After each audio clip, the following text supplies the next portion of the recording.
네, 오늘은 로마서에 대해서 한번 살펴보겠습니다. 세상에서 가장 큰 영향력을 미친 책은 무엇일까요? 라는 질문에 당연히 성경이라고 답하시겠죠. 성경은 지난번에도 말했듯이 원래 66권으로 되어 있는 전집입니다. 그럼 66권 중에서 그 중에서도 가장 영향력을 끼친 책은 뭘까요? 많은 신학자들이 로마서를 꼽습니다. 특히 신학자 칼빈은 로마서를 성경 이해의 출입문이며 성경의 가장 심오한 보물창고라고도 했습니다. 로마서를 통해 크게 영향받은 대표적인 사람이 바로 사도 바울 이래로 종교개혁이 일어나기 전까지 교회 역사에서 가장 훌륭하다고 하는 인물인 어거스틴, 그리고 종교개혁의 선봉장인 마틴 루터, 그리고 영국 감리교 창설자 존 웨슬리, 그리고 20세기 최고의 강해 설교자인 로이드 존슨 목사님 등 여러 목사님들이 가장 많은 영향을 받았다고, 로마서에서 가장 영향을 많이 받았다고 말했습니다. 로마서가 다른 어떤 성경보다도 사람들을 이렇게 변화시킬 수 있는 이유는 무엇일까요? 바로 복음이란 무엇인가에 대해 가장 분명하게 설명해 주고 있기 때문입니다. 바울은 40대 중반쯤 선교사로 부름받아 약 10여 년 동안 세 차례의 선교 여행을 하면서 터키, 그리고 그리스, 이탈리아 지방을 복음화했습니다. 보시다시피 사도 바울의 1차 선교 여행이죠. 1차 선교 여행 때 2년 동안 터키 선교를 하면서 갈라디아서를 썼습니다. 그리고 2차 선교 여행 때는 3년 동안 그리스 지역을 선교하면서 데살로니가 전서 후서를 기록했습니다. 그리고 3차 선교 여행 때는 약 4년 동안 주로 대부분의 시간을 에베소서에서 보냈습니다. 이때 고린도 전서 후서와 로마서를 기록했습니다. 사도 바울이 이때 로마서를 기록한 것입니다. 이후 바울은 예루살렘에 갔다가 죄수가 되어 로마로 압송되었습니다. 에베소서, 빌립보서, 골로새서, 빌레몬서가 바로 이 옥중에 쓰여진 것입니다. 그래서 이것을 옥중서신이라고 합니다. 바울이 쓴 여러 서신서 중에 로마서는 특별한 목적이 있었습니다. 갈라디아서는 율법주의 신자들을 대항해 복음을 사수하기 위해 썼고, 데살로니가서는 주님의 재림에 대한 다른 견해를 제시하기 위해 썼고, 고린도서는 교회 내의 분열과 도덕적인 문제, 신학적인 문제를 바로 잡아주기 위해 썼다면, 이 로마서는 자신이 아직 로마에 가진 않았지만 가본 적이 없는 로마 교회를 향해 의도적으로 복음의 핵심을 쓴 것입니다. 그럼 로마서의 구조를 한번 살펴보겠습니다. 로마서의 구조는 서론, 본론, 결론 순으로 간단하게 되어 있습니다. 여기서 본론을 한번 살펴보면요, 이렇게 다음과 같습니다. 왜 구원을 받아야 하는가? 그리고 어떻게 구원을 받을 수 있는가? 한 번 받은 구원은 영원한가? 그리고 유대인의 구원과 이방인의 구원은 어떤 관계인가? 마지막으로 구원받은 사람은 어떻게 살아야 하는가? 목사님들이 이런 말씀을 많이 하시죠. 우리는 복음주의적 입장에 서 있습니다. 성도 여러분, 복음적으로 사세요. 온 땅에 복음의 깃발을 꽂읍시다. 복음운동은 계속되어야 합니다. 복음이 최고입니다. 우리가 입만 열면 복음, 복음, 복음을 외칩니다. 하지만 정작 복음이 무엇입니까? 라고 물으면 말을 잘 못하죠.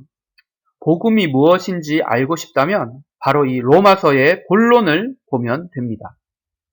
로마서의 본론은 사도 바울이 전했던 복음의 내용을 가장 조직적이고 체계적으로 다루고 있습니다.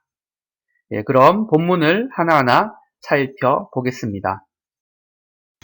인간에게 왜 복음이 필요한가? 첫 번째죠. 왜 그럴까요?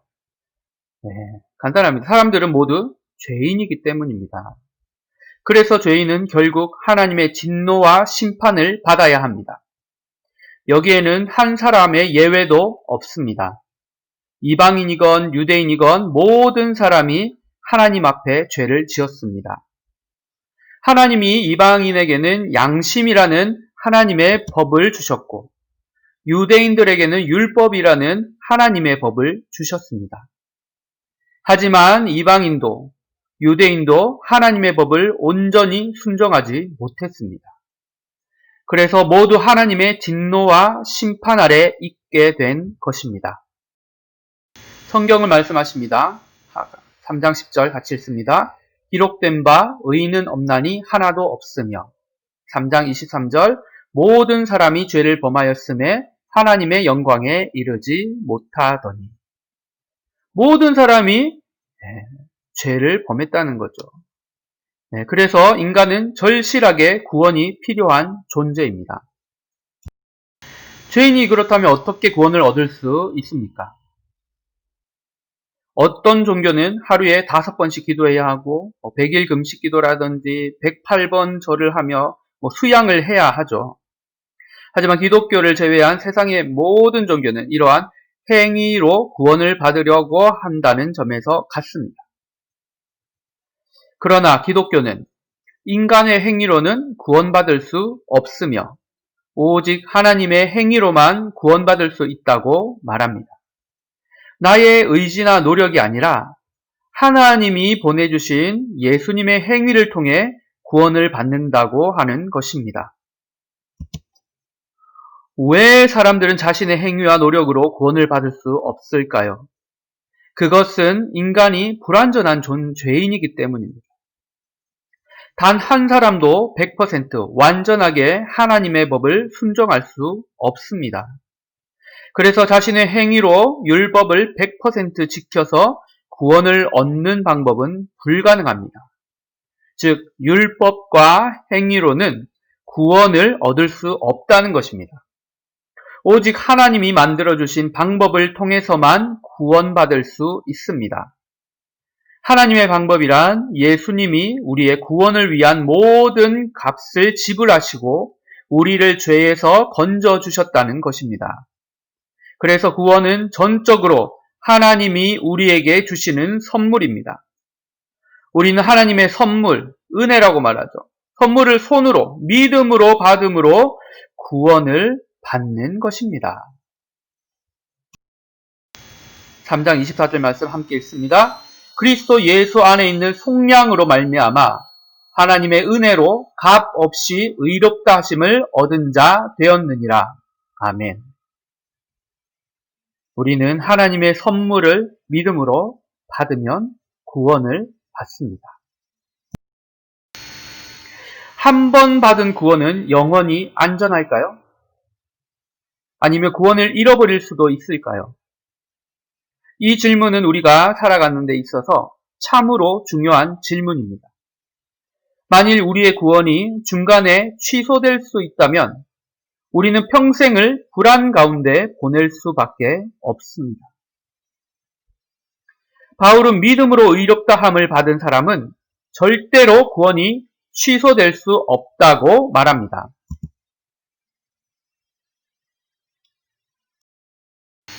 8장 30절 말씀 함께 읽습니다. 또 미리 정하신 그들을 또한 부르시고 부르신 그들을 또한 의롭다 하시고 의롭다 하신 그들을 또한 영화롭게 하셨느니라. 아멘.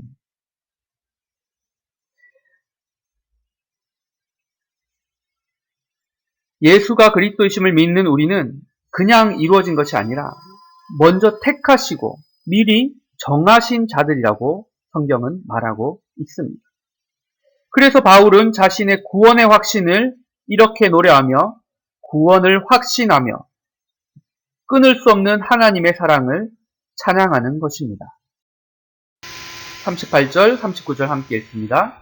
내가 확신하노니 사망이나 생명이나 천사들이나 권세자들이나 현재일이나 장래일이나 능력이나 높음이나 깊음이나 다른 어떤 피조물이라도 우리를 우리 주 그리스도 예수 안에 있는 하나님의 사랑에서 끊을 수 쓰리라. 아멘. 또한 우리가 구원의 확신을 가질 수 있는 근거는 하나님의 무조건적인 사랑 때문입니다. 5장 1절에서 11절 말씀에 나와 있는데요. 우리가 제가 지금 여기서는 읽지 않겠습니다. 통독하면서 꼭 5장 11절에서 1절에서 11절 말씀, 무조건적인 그 하나님의 사랑을 한번 확인하시기 바랍니다. 하나님이 우리를 구원해 주신 것은 우리가 의인으로서 선행을 했을 때가 아니라 죄인 되었을 때입니다. 5장 8절 함께 읽습니다. 우리가 아직 죄인 되었을 때에 그리스도께서 우리를 위하여 죽으심으로 하나님께서 우리에 대한 자기의 사랑을 확증하셨느니라. 아멘. 우리가 의인이 아니죠. 죄인 되었을 그때였지만 그 죄인 되었을 그때에 하나님은 우리를 구원하셨다는 것입니다.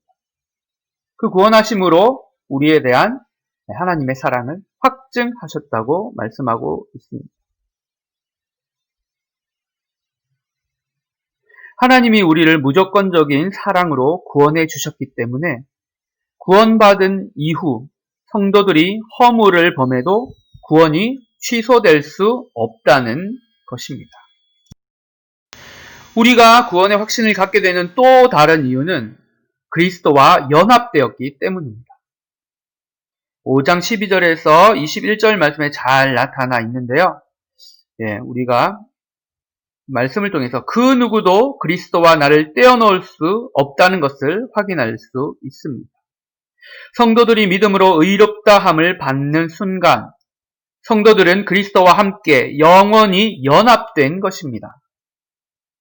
우리가 그리스도와 연합되었기 때문에 그리스도께서 순종하심으로 이루신 승리로 말미암아 우리는 죄의 권세에서 해방되고 또한 7장에 가서 율법에서 해방되었다고 선포하고 있습니다. 자, 마지막으로 구원의 확신의 근거는 성령님이 우리 안에 거하신다는 것입니다. 우리 안에 거하는 걸 내주하심이라고 말하는데요. 성도들 안에 계신 성령님은 성도들로 하여금 믿음으로 끝까지 인내할 수 있는 힘을 주십니다. 8장 26절 말씀 함께 읽습니다. 이와 같이 성령도 우리의 연약함을 도우시나니 우리는 마땅히 기도할 바를 알지 못하나 오직 성령이 말할 수 없는 탄식으로 우리를 위하여 친히 간구하시느니라. 아멘. 성령님은 성도들 안에 계시면서 영원한 구원의 순간까지 계속 성도들을 지켜주십니다. 11절 말씀 함께 읽습니다. 예수를 죽은 자 가운데서 살리신 이의 영이 너희 안에 거하시면 그리스도 예수를 죽은 자 가운데서 살리신 이가 너희 안에 거하시는 그의 영으로 말미암아 너희 죽을 몸도 살리시리라. 아멘. 우리가 말씀을 통해서 성령께서 어떠한 일을 하시는지 우리가 확인할 수 있습니다. 그 구원의 확신의 근거는 한번 정리를 해보면 먼저 성부 하나님의 사랑, 이미 오래전부터 우리를 택하신 그 사랑과 그리고 성자 예수님과의 연합 통해서 그리고 마지막으로 성령 하나님의 내주하심을 통해서 우리가 구원의 확신을 알 수 있습니다. 자, 네 번째로 유대인의 구원과 이방인의 구원은 그러면 어떤 관계가 있는지 한번 살펴볼까요? 역사의 수수께끼 가운데 하나는 유대인과 이방인의 관계입니다. 하나님이 BC 2000년경 아브라함이라는 인물을 불러 유대인의 조상을 삼으심으로써 세상은 유대인과 이방인으로 나뉘었습니다. 이때부터 예수님이 초림하실 때까지 구원의 은혜는 주로 유대인에게 한정되었습니다. 하지만 예수님이 오시고 난 후부터는 이 상황이 역전되었습니다. 예수님이 오시고 난 이후 이방인들이 주로 예수님을 구주로 영접하기 시작한 것입니다. 그렇다면 하나님이 유대인을 버린 것인가라는 의문이 생깁니다. 바울은 그렇지 않다고 말합니다. 하나님은 이방인들의 충만한 수가 차면 다시 유대인이 예수님을 믿고 구원받도록 계획하셨습니다. 25, 26절 한번 읽겠습니다. 형제들아 너희가 스스로 지혜 있다 하면서 이 신비를 너희가 모르기를 내가 원하지 아니하노니 이 신비는 이방인의 충만한 수가 들어오기까지 이스라엘의 덜어는 우둔하게 된 것이라. 그리하여 온 이스라엘이 구원을 받으리라 기록된 바 구원자가 시온에서 오사 야곱에게서 경건하지 않은 것을 돌이키시겠고. 유대인과 이방인의 구원에 있어 가장 중요한 사실은 민족적이고 혈통적인 의미에서의 유대인과 이방인의 구별이 아니라 유대인이건 이방인이건 누구나 구원받은 사람만이 참된 유대인, 즉 참 이스라엘이라는 사실입니다. 참 이스라엘이라는 감람나무에 구약시대에는 주로 유대인을 많이 접붙이셨고 신약시대에는 주로 이방인을 많이 접붙이시면서 유대인, 이방인, 유대인 순으로 구원받도록 섭리하셨습니다. 그래서 우리는 구속사를 통해 나타난 하나님의 주권과 섭리에 대해 이렇게 고백할 뿐입니다. 함께 고백하시겠습니다. 깊도다 하나님의 지혜와 지식의 풍성하며 그의 판단은 헤아리지 못할 것이며 그의 길은 찾지 못할 것이로다. 아멘. 마지막으로 구원받은 사람은 그렇다면 어떻게 살아야 하는가? 로마서의 핵심은 우리를 향한 하나님의 행동을 1장에서 11장까지 기록했다면 12장에서 16장은 하나님과 다른 이웃을 위한 우리의 행동을 기록하고 있습니다. 이것을 기독교 윤리라고도 합니다. 그리고 1장에서 11장까지의 그런 복음의 핵심을 교리라고 하고요. 12장에서 16장을 윤리라고 합니다. 기독교 윤리. 1장에서 11장까지는 주로 직설법이 사용되었고요. 12장에서 16장까지는 주로 명령형이 사용되었습니다. 기독교 윤리의 대헌장이라고 하는 12장 1절에서 2절은 이렇게 시작됩니다. 우리 함께 읽습니다. 그러므로 형제들아 내가 하나님의 모든 자비하심으로 너희를 권하노니 너희 몸을 하나님이 기뻐하시는 거룩한 산 제물로 드리라. 이는 너희가 드릴 영적 예배니라. 너희는 이 세대를 본받지 말고 오직 마음을 새롭게 함으로 변화를 받아 하나님의 선하시고 기뻐하시고 온전하신 뜻이 무엇인지 분별하도록 하라. 성도들의 기독교 윤리는 자신의 몸과 마음 전부를 사용해서 일상생활 자체를 하나님께 예배로 드리는 것입니다. 그리고 자신의 은사가 무엇인지를 발견하여 자신의 은사를 잘 사용하며 교회 내에 다른 성도들과 서로 사랑하며 서로 존경하는 삶을 살아야 하고 자신을 핍박하고 괴롭히는 원수들에 대해서는 악을 악으로 갚지 말고 선으로 악을 갚는 삶을 살아야 합니다. 또한 성도들은 시민의 한 사람으로서 국가에 대한 기본적인 존중함과 세금의 의무를 다해야 하며 율법의 완성인 사랑의 자세로 삶을 살아야 하고 예수님의 재림이 이루어질 것에 대한 종말론적인 빛에 비추어 오늘의 현실을 살아야 합니다. 또한 성도들은 교회 내에 믿음이 강한 사람과 약한 사람과의 관계에 있어서 강한 사람은 약한 사람을 무시하지 말고 약한 사람은 강한 사람을 비판하지 말며 사랑 안에서 하나 되기를 힘써야 합니다. 이처럼 이미 믿음으로 의롭다함을 받은 성도들의 삶의 전 영역에서 성도다운 삶을 살아야 마땅합니다. 바로 하나님과의 관계, 그리고 세상과의 관계, 자신과의 관계, 교회와의 관계 속에서 말입니다. 성도들은 이러한 삶의 전 영역 속에서 이미 받은 구원과 앞으로 받을 구원에 대한 확신으로 날마다 구원을 이루어가는 삶을 살아야 합니다.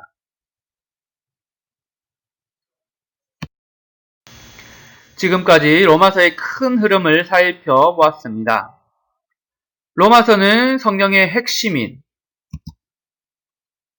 바로 구원에 대해 가장 체계적으로 설명하고 있습니다. 그래서 성경 연구의 출입문이라고 말하는 것입니다. 또한 로마서는 복음을 이해하는 데 있어 열쇠와 같습니다. 로마서의 내용을 제대로 파악하면 복음의 진술을 가장 선명하게 파악할 수 있습니다. 그래서 많은 신학자들이 로마서를 통해 인생의 전환점을 맞이했던 것처럼 우리 또한 로마서 말씀을 통해 동일한 은혜를 누리게 되길 주님의 이름으로 축복하며 기도합니다.